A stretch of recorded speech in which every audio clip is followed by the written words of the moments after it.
다니엘 이야기는 우리 아들, 딸도 어려서부터 아마 많이 들어서 또 배워서 알고 있을 거예요.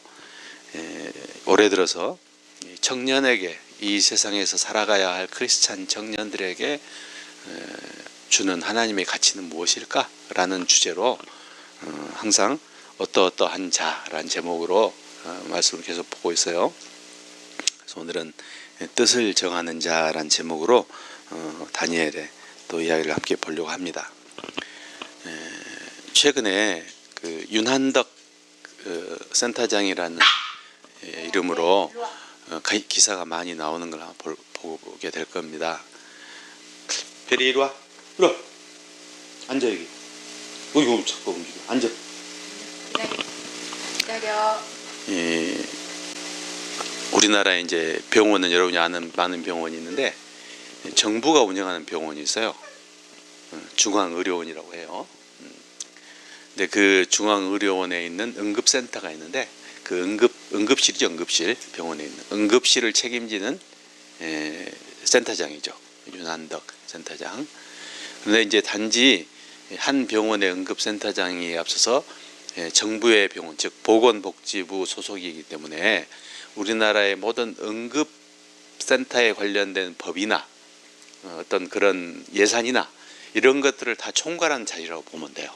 연 300억 이상을 집행하고 조달하고 하는 그런 자리라고 생각하면 돼요. 근데 이분이 이번 설날 연휴 동안에, 연휴 직전에 아마 사무실에서 돌아가신 것 같아요. 의자에 앉은 채로 돌아가신 거예요. 근데 이제 심장 아마 마비로 추정이 되는데, 문제는 그 연휴 기간이 다 끝나도록 아무도 몰랐다는 거예요. 가족들도 병원에서 가족들도 왜 몰랐을까요? 가족들도 어떻게 하면 가족들도 모를까? 그리고 병원에는 S1 같은 그런 돈을 주고 하는 또 시큐리티 업체들이 있어가지고 1시간에 한 번씩 밤에는 순찰을 돈다고 해요.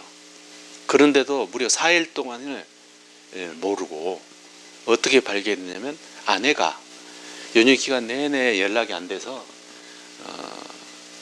연휴가 끝난 날 병원을 찾아간 거예요. 거기서 그래서 이제 돌아가신 걸 이제 알게 된 거예요. 뭘 제가 말하고 하냐면 집에서도 또 일하고 있구나 라고 생각을 했고, 심지어 순찰을 돕는 이 사람들도 그분 방에 항상 밤에 불이 켜져 있기 때문에 대수롭지 않게 생각을 했다.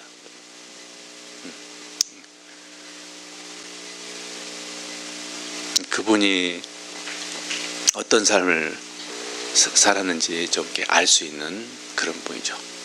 근데 이제 여러분이 혹시 이름을 들어봤을지 모르는데 이국종 의사 혹시 교수 들어봤어요? 이국종 교수. 이국종 교수는 외상, 아주 그 심하게 다친 사람을 1차적으로 그 수술하는 외상센터를 운영하는 그 중요한 역할을 하는 분이죠. 이분하고 응급센터하고는 상당히 겹치는 부분도 많고, 그래서 아마 서로 교류가 많이 있었던 것 같아요. 근데 이분이 어깨축지가 떨어져 난 것 같다, 이렇게 표현했어요.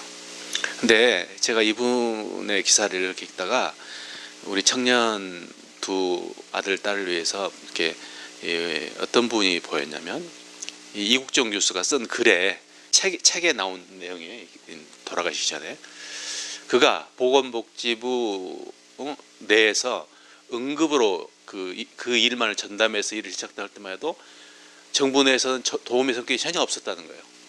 즉 이분이 17년 전부터 응급센터장을 지금까지 해오고 있는데 아무 사람이 돌아보지 않는 자리에 이분이 간 거예요. 한마디로 아무것도 없는 자리에서 이분이 일을 시작해서 지금은 많은 일을 이루었다라는 그 맥락에서 이 말을 한 거예요.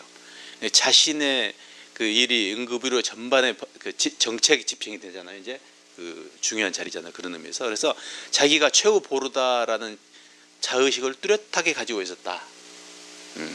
그리고 수많은 장애 요소에도 불구하고 평정심을 늘 유지했다. 그리고 관계에서, 관계라는 것은 관료계, 관계에서의 출세는 무심한 채 응급의료 업무만을 보고 걸어갔다. 우리 아들이, 저는 그 교사의 길에서 출세를 목표로 하지 않겠습니다 라는 말을 아빠한테 한 적이 있는데, 이분은 그런 삶을 실제로 산 거예요. 그렇게 출세는 무심한 채. 왜냐하면 이분이 출세하려고 했으면 몇 년만 센터장을 한 다음에 보건복지부 내 다른 행정직으로 아마 갔겠죠. 그러나 그렇게 하지 않고 그 일을 자기가 하지 않으면 아무도 하지 않는다는 걸 알기 때문에 최후 보루라고 느꼈다는 거예요. 근데 이분이 전남대 의대를 나왔어요. 그래서 한 번은 전대 의대에서 어떤 그 세미나가 있어서 이국정 교수가 같이 만난 적이 있어요. 이제 학교에서 모교에 왔으니까 이분이 자기를 데리고 한 강의실을 데리고 가서 이 자리에서 내가 공부를 했다라고 하면서 뭐를 말했냐면, 내가 여기서 공부할 때는 여기서 이제 나가기만 하면, 이 답답한 강의실을 벗어나서 졸업만 하면 의사로서 뭐든지 할 수 있을 것 같았는데, 그 학생 때 그런 생각을 했다는 거예요. 여기만 벗어나면 내가 의사로서 뭐든지 할 수 있을 그 마음이 있었는데, 지금 요즘 아이들은 여기서 무슨 생각을 하면서 수업을 들을까, 이런 얘기를 이국정 교수한테 했다는 거예요. 그래서 이렇게 순수한 열의를 가진 젊은 의학도의 그 마음을 이제 읽었다는 거죠. 이게 이제 이분에 대해서 이제 아주 이분을 잘 아는 이국정 교수가 이제 한 얘기예요. 근데 왜 하냐면은 이분이 지금 51세, 이국정 교수는 50세, 한 살 차이더라고요.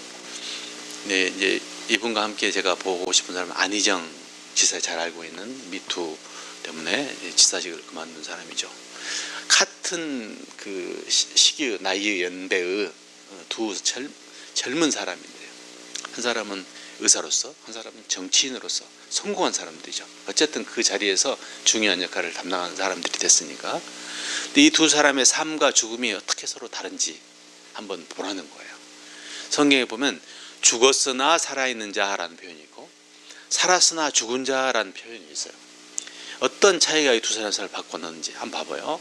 믿음으로 아벨은 가인보다 낮은 짓을 하나님을 들음으로 의로운 자라는 증거를 얻었는데, 뭐라고 표현하냐면 그가 죽었으나 그 믿음으로써 지금도 말한다, 이렇게 표현을 해요.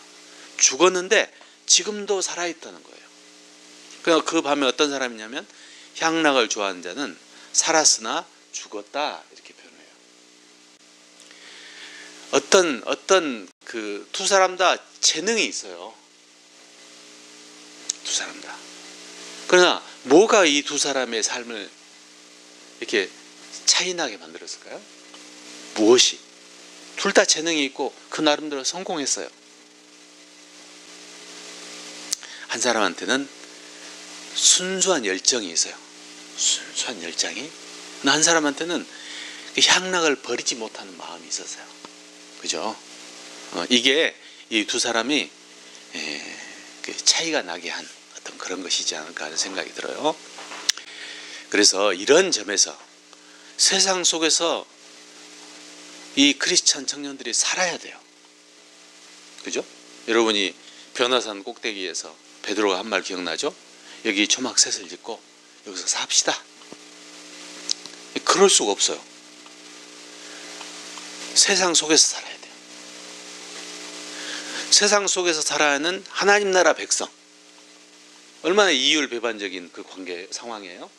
이럴 때 이 청년 다니엘의 삶이 이런 우리 세상에서 보이는 이런 두 가지 삶의 차이, 이런 차이, 이런 시각에서 우리에게 주는 교훈은 무엇일까? 이게 오늘 살펴보자 하는 주제입니다. 먼저 들어가기 전에 여러분이 이제 뭐 아는 내용도 있겠지만 역사적인 내용이 때문에 사전 지식이 좀 필요해요. 우리가 성경의 배경이 대부분의 지역은 이 가나안 지역이에요. 여기 나와 있는데 이스라엘. 그런데 여러분이 지중해고 이쪽이 이제 그리스네, 그리스. 이쪽은 터키 지역이에요. 이쪽은 뭐예요? 이게 이제 요 밑에 홍해니까 이쪽은 사우디아라비아죠. 이쪽은 이제 이집트고 애굽. 그러면 이쪽은 어딜까요? 지금의 이쪽은 요르단이죠. 현재 요르단. 이쪽은 터키. 이쪽은 이라크입니다. 이라크. 이라크 옆은 뭐 어딜까요? 여기 안 보이는 이쪽. 이라크 바로 옆에 나라. 큰 나라예요. 이란입니다. 이란. 이란 밑으로 인도가 나옵니다. 인도, 파키스탄. 그래서 여기가 어느 지역이라고요? 이라크. 이라크 요 위에가 시리아가 있어요. 시리아. 지금 시리아 사태 알죠? 시리아가 이 이스라엘과 접경이 있어가지고 시리아 난민들이 이쪽으로 많이 이쪽으로 도망 나왔죠. 이 시리아라고 하는 나라의 기반은 어디냐면 이 아수르예요. 아시리아 보이죠? 아수르. 아시리아. 이 시리아가 그 아수르의 후예예요.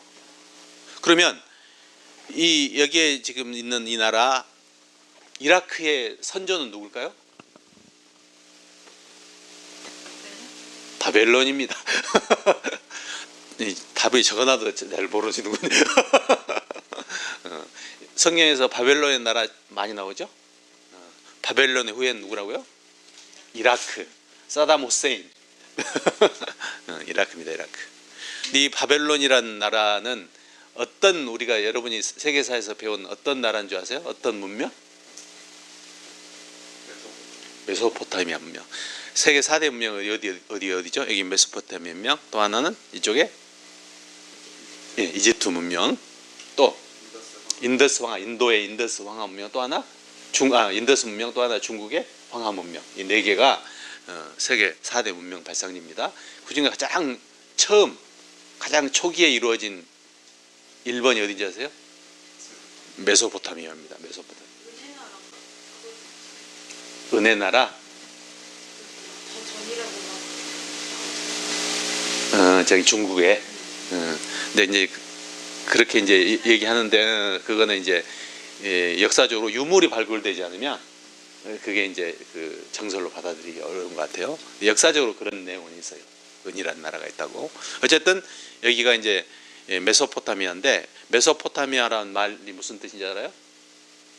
두 강 사이 그런 뜻이에요. 어떤 거가 어떤 사이예요? 이쪽 유프라데스 강, 이쪽에 이곳은 티그리스 강.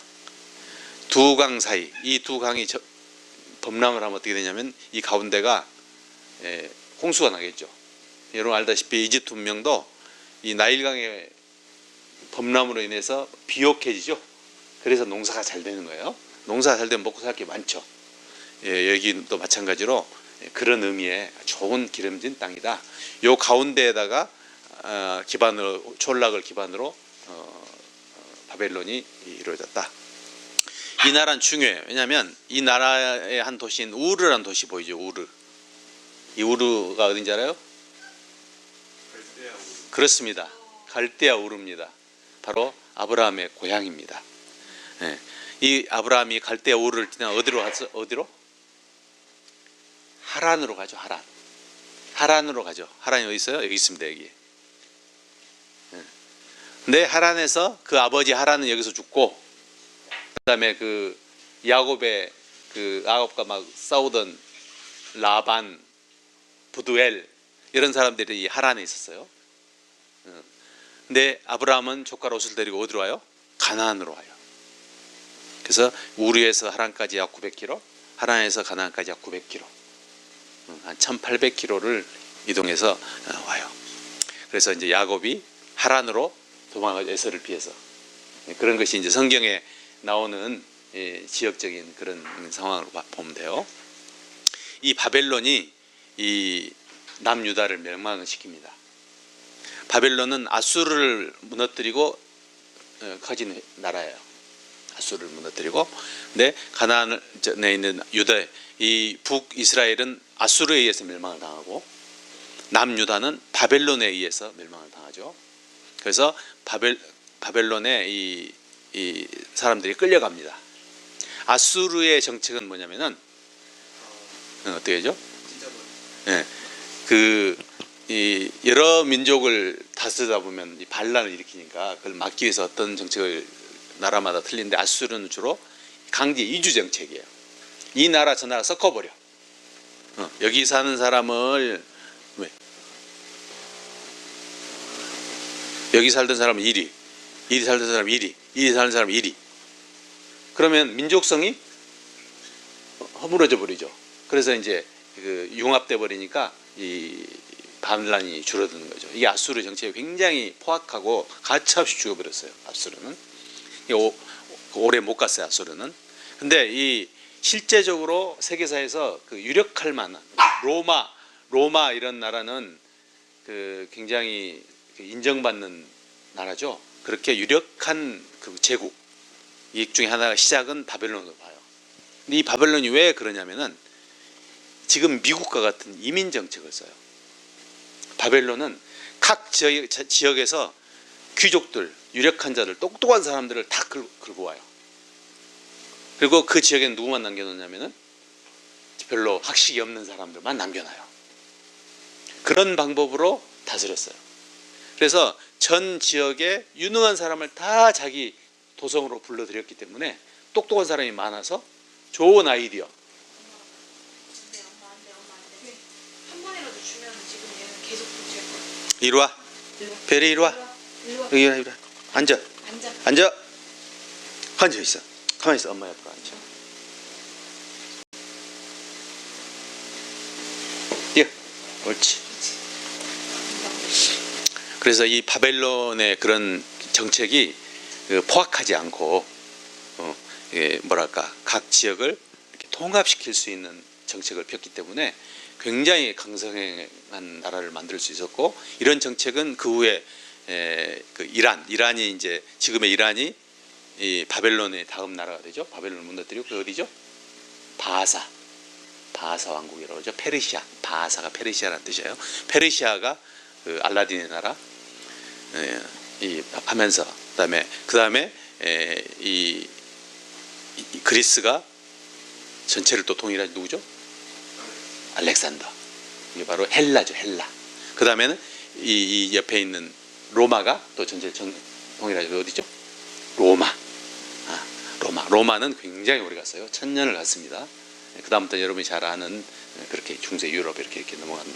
그래서 이 바벨론이라는 나라가 이제 그렇게 해서 유대로부터 당연히 유력한 자들, 똑똑한 사람들을 불렀다. 이제 이게 보면은 유다 왕 여호야김 3년에 바벨론 왕이 성을 에워싸고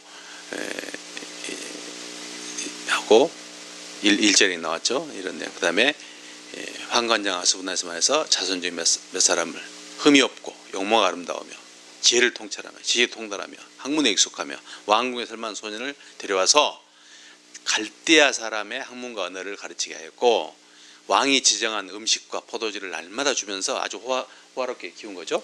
3년을 기르게 한 후에 그들은 왕 앞에 서게 된다. 이렇게 돼 있어요. 자, 그러면 이제 여러분이 이제 이 다니엘과 세 친구들이 어떤 상황이고 어떻게 지금 와 있는지 알겠죠. 자, 이 사람들은 앞으로 어떻게 될 예정인 사람들이에요? 왕의 옆에서 왕을 보좌하면서 조언을 하는 그런 중요한 역할을 하게 될 사람들이 되는 거죠. 즉, 이 다니엘서 전체에서 지혜자라는 표현이 나오는데 전 세계의 지혜자들 중에서 뽑혀온 지혜자 중에 지혜자들이다. 이렇게 보면 돼요. 자, 이게 바로 다니엘과 이 친구들의 입장이에요. 자, 한번 질문을 봅시다. 왜 이스라엘 청년들이 바벨론 왕을 위해 살아야 되는가 하는 질문이에요. 그런 상황이죠. 지금 바벨론 왕을 위해 살아야 돼요. 누가? 이스라엘 청년들이. 이게 바로 하나님 나라 백성들이 왜 세상 속에서 살아야 되는가 하는 질문에 맞닿아 있는 거예요. 여러분도 이제 세상에 들어가서 우리 아들은 우리나라 대한민국 정부를 위해서 살아야 되고, 우리 딸도 뭐 카카오에 들어갔다 그러면 카카오 회사 이익을 위해서 살아야 돼요. 왜 크리스찬 청년이 하나님을 믿지 않는 자들을 위해서 살아야 되냐 하는 거예요. 왜? 뭐라고 대답하시겠어요, 우리 아들은? 그 말 듣기 저걸 알고 나를 알겠죠. 이거 아닙니까? 그 내가 응. 빛이야. 응. 근데 태양 옆에 있어. 응. 의미가 없잖아. 음. 빛이 없는 곳으로 가서 음. 빛을 비춰야. 오. 그거 좋은 생각이네요. 우리 아들은? 보니까 답이 아닌 것 같아. 답이 분명히 있어. 잠깐만.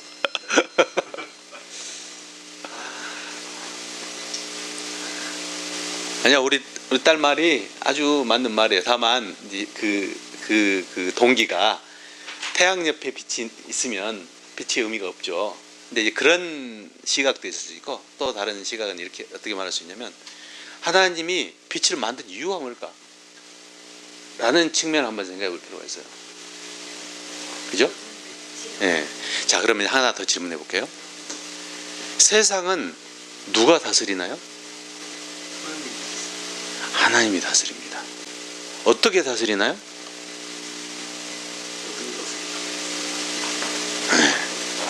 빛과 소금을 이용해서 다스립니다. 그것이 안 먹히면 어떻게 합니까? 심판으로 다스립니다. 빛과 소금을 주시는 것은 구원의 측면이요. 철장과 칼로 다스리는 것은 심판의 측면이죠. 하나님이 세상을 다스리는 거예요. 그럼 하나님은 누구를 보내야 돼요? 하나님의 가치를 가진 자를 세상에 보내야 돼요.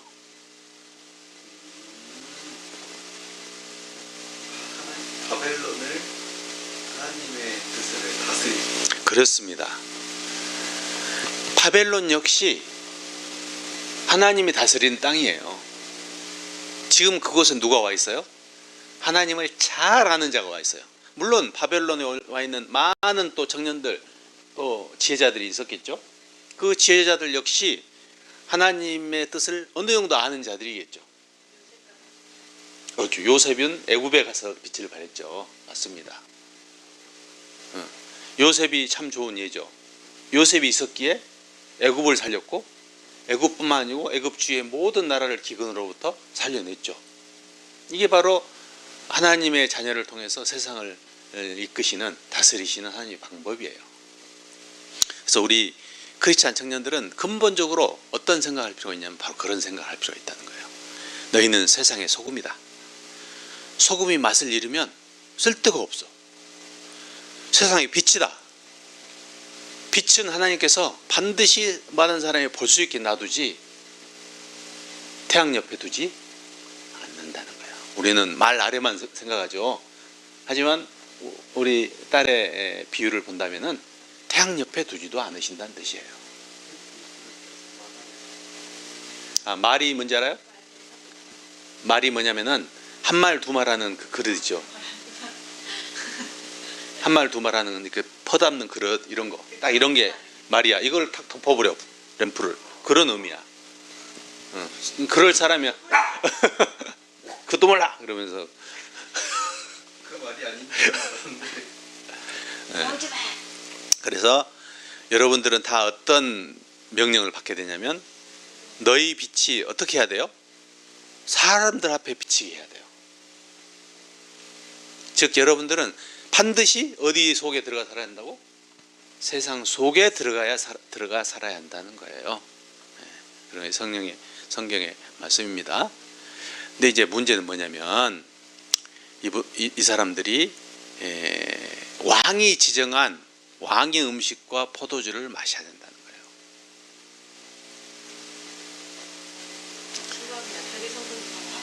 거예요. 이게 어떤 문제가 있을까요?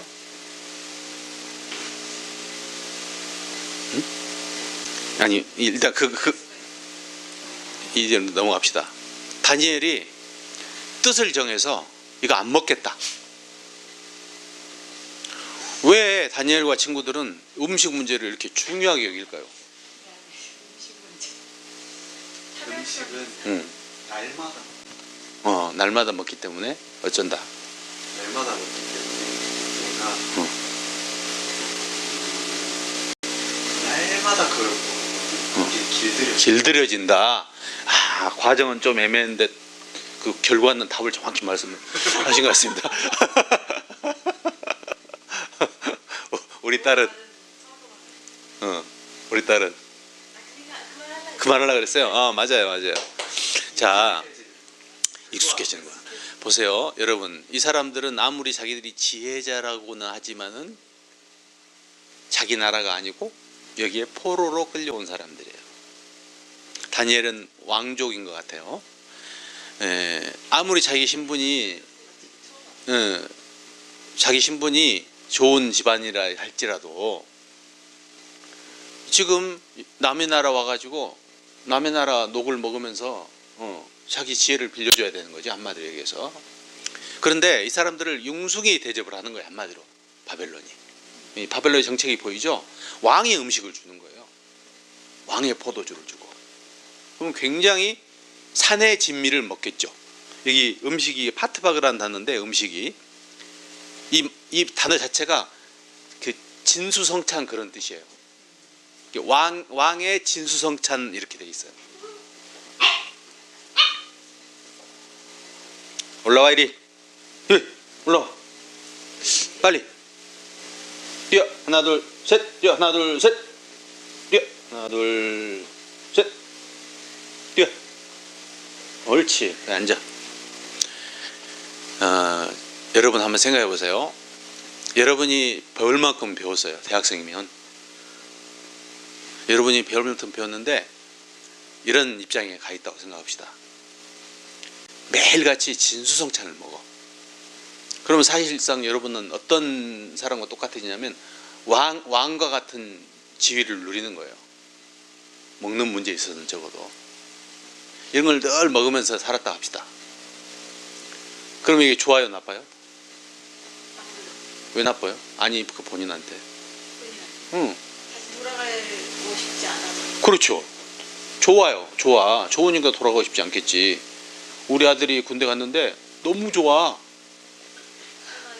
맨날 날마다 그냥 진수성찬이야. CF가 만들고 그러면 휴가 때 집에 왔는데 집은 엄청 못 살아. 예를 들어 이 사람들이 지금 유다로 갔다 합시다.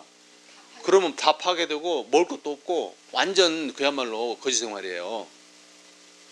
그럼 휴가 얻어서 집에 오고 싶겠어요? 가고 싶지 않아. 바로 그 점이, 여러분, 그 점을 생각해야만 느헤미야를 이해할 수 있어요. 느헤미야는 왕의 바로 그 최 옆에 있는 고위 대작이었는데 이 사람이 무려 12년간을 유대 총독으로 가 있어요. 그런 것을 여러분이 눈에 뜨는 거예요. 이 사람이 무엇 때문에 그 고생길을 갔을까? 유대 총독이라면 뭐 좋아 보이잖아요. 좋긴 뭐가 좋아요. 그게 보면 뭐라고 되어 있냐? 자기가 그 봉급 하나 안 받고 자기 돈으로 다 먹여 살렸다, 그런 표현이 나와요. 자기 부하들을 봉급을 안 받고 자기 돈으로 다 먹여 살렸다. 모든 걸 자기가 다 내서 자비량으로 유다 총독을 12년을 했다는 거예요. 여러분, 왕의 음식을 먹게 되면요, 이 사람들은 지혜자예요. 공부도 많이 했어요. 아는 게 많아. 그 지혜를 누구를 위해 써야 돼요? 왕을 위해 써야 돼요. 그러나 이 바벨론 왕 시대에 적응해버리고 길들여져 버리잖아요. 그렇죠. 그러면 목표가 뭐가 돼, 이 사람들은? 지혜를 왕에게 조언을 주는 자로서 목표가 뭐가 되겠냐고. 그게 바로 체제 유지자가 되는 거예요. 체제를 유지하는 방향으로 자기 지혜를 쓸 수밖에 없게 되는 거예요. 이 체제가 유지돼야 자기도 이 삶이 유지가 되는 거예요. 즉 뭐가 안 되냐면은 왕이 잘못 길을 갈 때 정말 왕을 위한 조언을 할 수 있겠냐, 그거예요. 그걸 할 수가 없게 되는 거예요.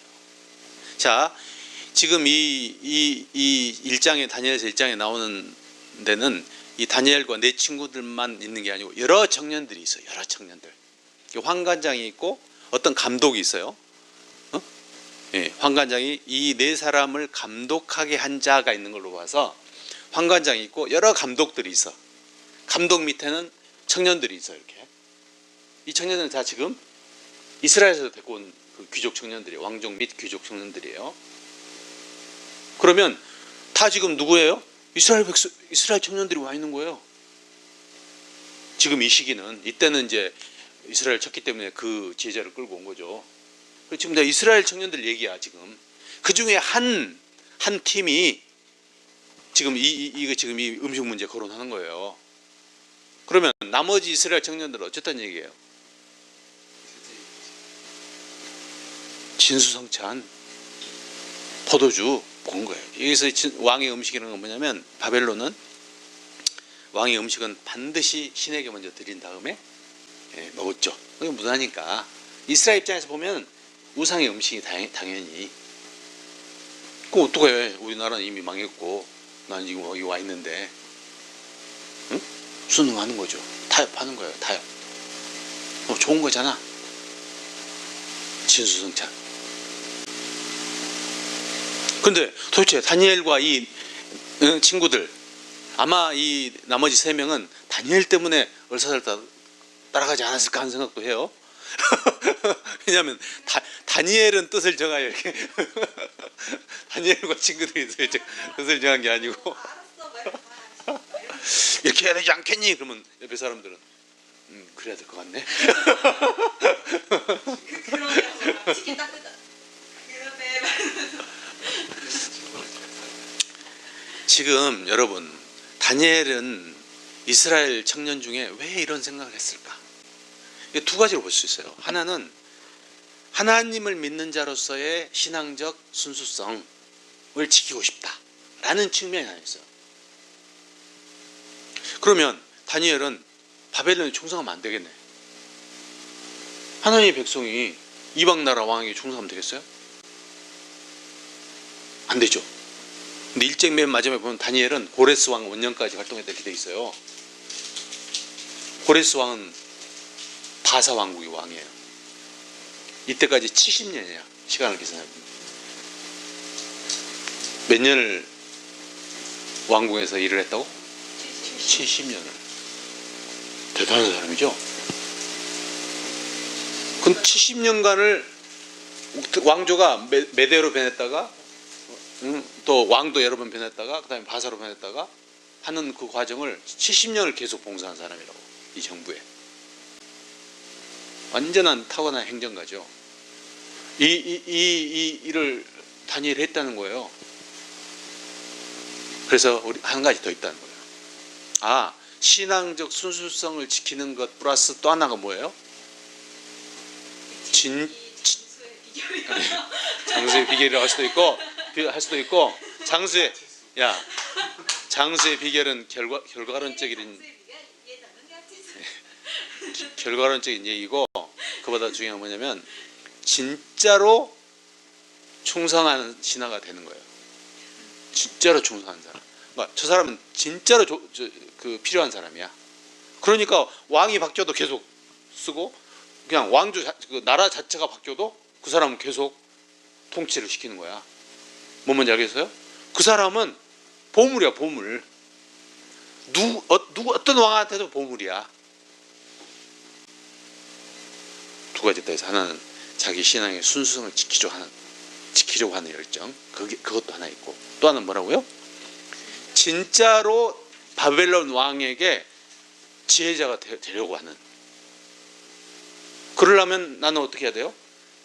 나는 유다 땅에서 온 지혜자잖아. 유다 땅에서 온 지혜자의 그 면모를 유감없이 발휘하려면 어떤 상태가 돼야 돼? 이스라엘의 백성의 그 정체성을 잘 유지해야만 되는 거예요. 그래야 그 바벨론 왕이 그 민족 융합 정책을 펴면서 그 나라 똑똑한 사람을 불러다가 자기 좋은 자로 삼는 그 정책에 잘 이바지할 수 있는 거예요. 잘 부응할 수 있는 거예요. 그러니까 다니엘은 세상 속에서 살게 하신 하나님의 뜻에 가장 잘 적합하게 반응한 자라는 뜻이에요. 그래서 자기를 어떻게 해요? 이 세파에 휩쓸려 가지 않도록 자기 자신을 어떻게 해야 돼? 절제해야 돼. 절제. 그것을 먹고 싶은 마음이 있다는 뜻이에요. 근데 그렇게 돼버리면 어떻게 돼? 길들여진다. 옛날 말대로. 그러면 더 이상 이스라엘의 지혜자가 안 돼버려. 섞어져 버려. 퓨전이 돼. 퓨전이 되면 이것도 저것도 아니야. 뭐 그 순간은 맛이 있을지 몰라. 그럼 오래 갈 수 있는 품목은 안 돼.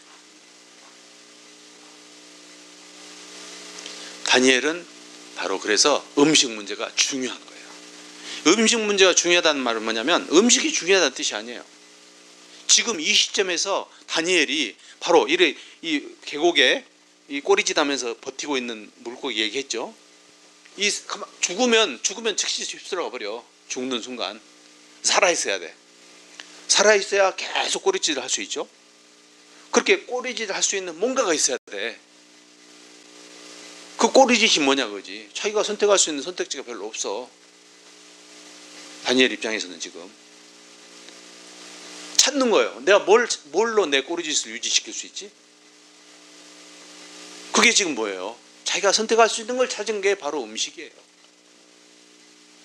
여러분들은 여러분의 직장에서 여러분의 그 꼬리짓을 유지시킬 수 있는 그 음식 같은 게 뭘까? 여러분이 찾아야 되는 거예요. 여러분이. 사람마다 다른 거예요. 그 시대마다 다른 거예요. 다니엘은 지금 자기 선택지에서 음식을 찾은 거예요.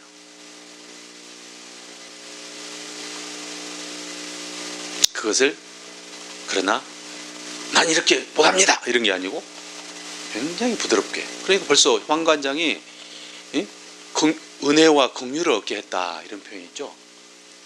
헤세드와 라함인데 이 라함은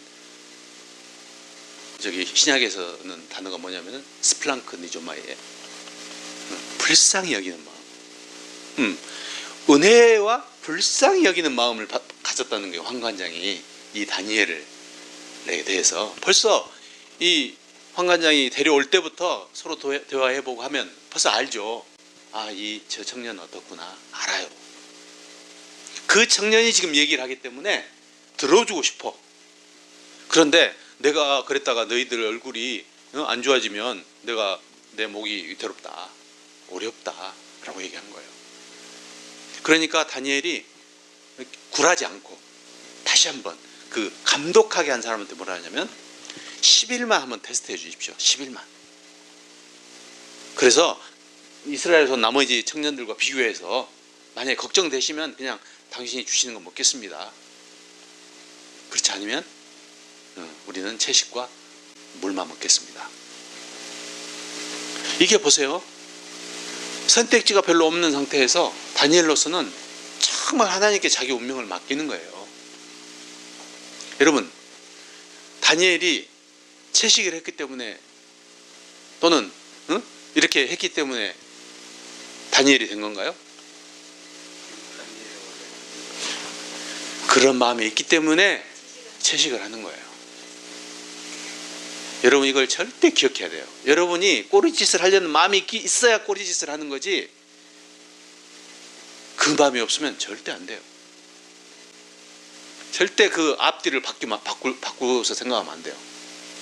내가 열심히 노력을 하면은 열심히 내가 신앙생활을 열심히 노력하면 내가 언젠가 신앙이 좋아지겠지 이렇게 생각하면 여러분들은 그 중국에 무슨 절에 가면은 이게 어떤 게 있냐면은 원통이 있어. 원통에 보면 불경이 다 기록돼 있어. 사람들이 와서 돌려요. 한번 돌리면 한번 읽은 걸로 쳐줘. 돌려. 한번 읽었어. 돌렸는데 한번 읽었대. 돌려. 그래서 그 사람들은 그 절에 오면은 계속 돌려. 원통이 쭉 한 10개 있어. 뭐 걸어가면서 다 돌려. 사람들이 줄지 오기 때문에 앉아서 여러 개 돌릴 수도 없어. 계속 가면서 돌려. 하나, 둘, 셋, 넷, 다섯, 여섯, 일곱, 여덟, 10번 읽은 거야. 돌려놨습니다. 그러면 성경은 그런 거 없습니다. 그러면 그 불경을 읽은 셈이 된 건가요? 읽은 건가요? 여러분들이 열심히 신앙생활, 교회 가고 찬양하고, 응? 뭐 이렇게 하고 봉사하면 그게 신앙이 좋아질까요? 아니 뭐 그랬으면 저는 벌써 뜨겁게 하네 막 이러고 있잖아요. 그래요, 맞아요. 몇 년쯤 그것은 다 챔버부터 응. 안한 적이 없어요. 맞습니다. 신앙이 있어야 신앙이 잘하는 거지, 신앙생활을 열심히 한다고 신앙이 잘하는 게 아니에요.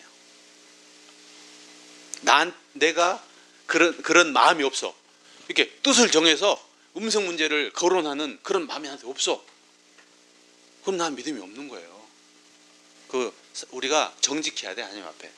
그러면 여러분이 만약에 하나님 백성의 자녀인데도 만약 그렇다, 그럼 내가 방법을 딱 알려줄게요. 엄마 아빠가 정말 성경을 많이 연구하면서 깨닫게 된 뭐냐면은, 여러분이 그러면 리더가 되려고 하지 마세요. 그냥 양이 되면 돼. 양이 되면 아무 문제가 없어.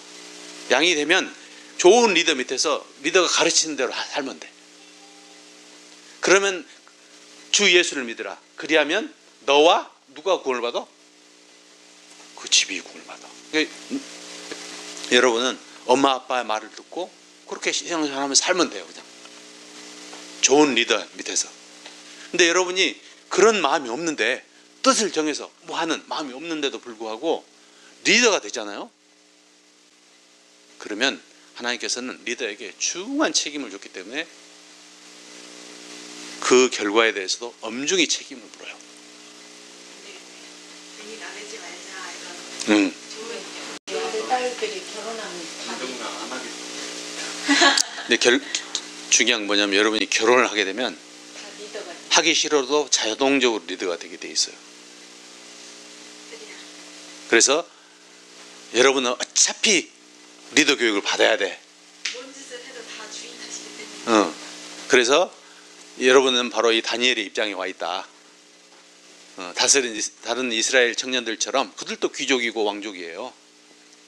그냥 왕의 진미를 먹든지, 아니면 뭔가 꼬리짓을 난 하겠다. 뭐가 있지? 내가 할 수 있는 게 뭐지? 하나님 앞에서 그걸 찾아가지고 난 이거라도 하겠습니다.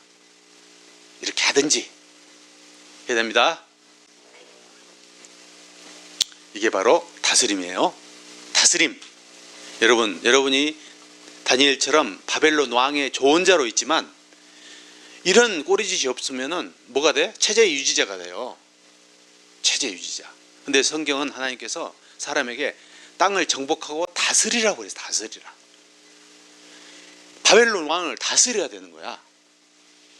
뭘로? 하나님의 지혜로. 행동은 공손하고 잘 이렇게 말하지만, 이제 다음 주부터 계속 다른 이제 다니엘서 할 거예요. 보면 알아. 왕이 심지어 다니엘의 그 지혜를 듣고 다니엘 앞에 엎드려서 절을 해요. 3장에 보면 그런 장면이 나와. 다니엘에게 절을 해. 뭐라 하냐면 너의 하나님을 경배하노라, 이렇게 말을 해요. 이게 바로 크리스찬이, 꼬리짓하고 있는 크리스찬이 거기에 머무르지 않고 심지어는 계곡물을 거슬러 올라가는 거예요. 다스리는 거야. 그냥 서 있는 정도를 넘어서서 올라가 버려. 다니엘은 그런 사람이에요. 그래서 다스리라. 또 있어요. 하나님을 사랑하는 것은, 이것은 그의 계명을 지키는 것인데, 하나님께서 난 자마다 뭐 한다고? 세상을 이기는 거, 이기는 거. 세상을 이겨야 되는 거야. 세상과 연합되거나 타협하면 안 돼. 세상을 이겨야 되는 게 바로 크리스찬 청년들, 크리스찬 리더십이 주어진 목표예요. 사명이에요. 그 방법은 뭐다? 다니엘 같은 뜻을 정해서 내 꼬리짓을 할 게 뭐지? 그런 마음이 나한테 먼저 있어야 된다는 거야. 없다면은 어떻게 해야 된다고? 좋은 리더 밑에서 교육을 받아야 돼. 그래서 뭐가 생길 때까지? 그 마음이 생길 때까지. 그 마음이 생기면 비로소 뭐가 될 준비가 됐다? 리더가 될 준비가 됐다. 그 마음이 생기면. 그렇게 해서 뜻을 정한 청년들이 얻은 하나님의 복은 뭐냐? 보면 뭐 이렇게 살이 뭐 윤택하 이런 것은 별로 중요한 게 아니야. 17절이 중요해. 하나님께서 이 네 손에게 학문을 주시고 서적을 깨닫게 하시고 지혜를 주셨다. 그리고 다니엘은 특히 환상과 꿈을 깨닫게 하셨다. 이게 바로 하나님의 복이에요. 음식이 중요한 게 아니야. 지금 이 사람들은 할 일이 뭐예요? 지혜자잖아. 지혜자. 지혜자인데 이 지혜자들이 지혜를 주셨다는 거예요. 솔로몬이 왕이니까 다스려야 되잖아. 판결을 듣고. 그러니까 지혜를 구하잖아요. 하나님이 그거를 주셨다는 거예요. 우리 아들이 교사예요. 그러면 그 꼬리짓 하면서 하나님 앞에 자기를 던졌어. 그럼 하나님이 뭘 주신다는 얘기예요? 가르칠 수 있는 지혜를 주신다는 뜻이에요. 무슨 말인지 알았어요? 이 얼굴이 윤택하고 이게 중요한 게 아니라고. 그보다 훨씬 중요한 것은 그 직무, 빛을 발하는 직무에 가장 적합한 것을 주신다고. 그 결과 얘가 지금 17절까지 있잖아요. 17절까지. 오늘 읽지 않았잖아요. 18절 끝절까지 어떻게 되는가 봐보세요. 왕이 말한 대로 그를 부를 기한이 3년이 찼어. 환관장이 왕 앞에 데리고 갔어. 왕이 그들과 말해봤어. 지금 왕 옆에는 누가 있겠어? 전 세계에서 온 지자들이 가득 있겠죠.